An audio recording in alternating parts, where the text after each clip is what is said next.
Hey, if you're an entrepreneur trying to scale your business, this video is for you because I've compiled 8 key differences between average and elite entrepreneurs. If you deploy everything that I'm going to be sharing with you in your own business, you will inevitably scale much faster. All of these differences signal a changing mindset from what I call the average mindset to the elite mindset. And it shapes how you see yourself, how you see your business, and how you see the work that you do on any given day. Pay attention because number 5 truly is something only our clients do because I taught them to them, and it really makes all the difference.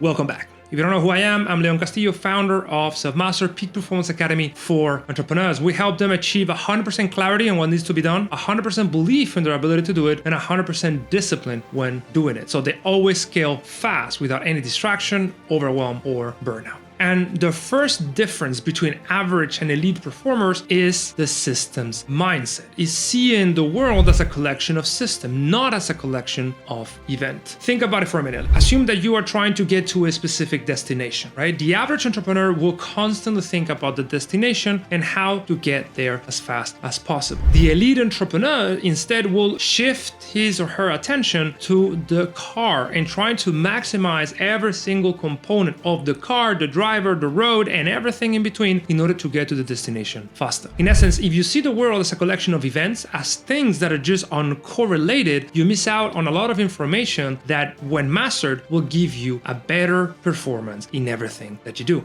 It's like a recipe. If you mix all the ingredients without a clear step-by-step process, you will mess up the dish. This is the same. Elite entrepreneurs are constantly thinking about the systems of their business and their mind in order to always drive effective thoughts, effective behaviors, effective decisions. This is a core component of elite entrepreneurship, seeing everything as a system and directing your attention to making sure every system is working at full efficiency. Then 2, leverage, not volume. So average entrepreneurs are disproportionately focused on volume, on doing more, on working harder, on sending more cold emails, talking to more people, and that is good, but it's not elite advice. Because back to this idea of systems mindset, the goal is not to work yourself to the bone. The goal is to find the best way to optimize your system, and that is always a function of leverage. Leverage is a force multiplier. It is what improves the relationship between inputs of a system and the outputs of the system. So the average entrepreneur is trying to put as many inputs as possible into the system without taking into account that there's a way of improving the system so you don't need as many inputs. An example of this would be someone who just basically sends 10,000 emails per month in order to get clients, assuming that cold email is the preferred way of getting clients. Well, probably someone that is not focused on leverage and only on volume will get a handful of clients from those 10,000. But someone who is really focused on improving the system and finding leverage points will improve the script, improve the targeting, improve the technology for sending, improve the speed to lead, all the relevant parts of the system, so that in order to get the same amount of clients, they don't need 10,000 emails. They just need 1,000 or 500. In other words, it's becoming better at the system using leverage points. Back to this idea of the car. Instead of trying to go as fast as possible, let's make sure that the driver of the car is well rested. Let's make sure that we're using the best quality fuel. Let's make sure that we have the best map to navigate the territory and don't get stranded. This is how a true systems thinker that is focused on leverage actually it gets better results. 3, development, not status. So a core distinction of elite entrepreneurs, and that is true across the board, is that they do not waste money signaling status because they understand that that slows them down.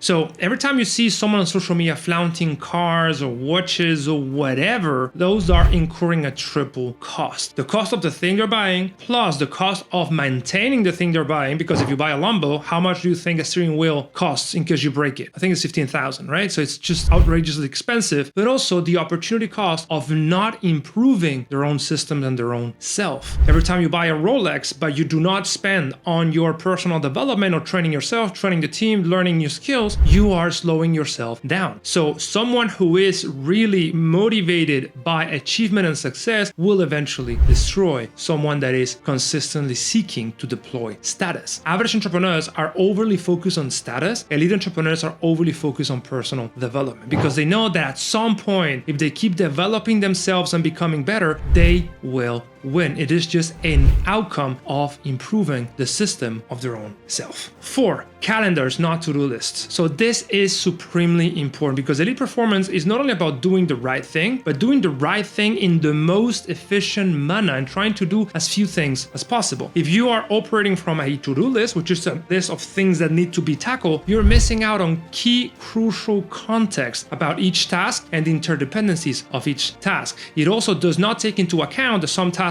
last longer, others are shorter, and you have no information about what is your energy throughout the day. When you're operating from a calendar, so every task goes into the calendar with a very clear budget in terms of time and assign a specific time of the day so you know what to expect in terms of personal energy, you gain huge efficiency because you suddenly learn how much you can actually get done on any given day. And you do not keep pushing things to the next to-do list as most people end up doing. When it comes to time management, your calendar is a chessboard. Having a clear understanding of where each piece has to go will give you superior efficiency. Operating from a to-do list is basically having the pieces scattered all over the board and not being able to play with them effectively. And as you and I both know, business is a game of always being 3 steps ahead. Now, before we go into number 5, if you're seeing any value from this video, consider like, subscribe, and send this video to a couple friends so we can help more people really become elite entrepreneurs and win in business.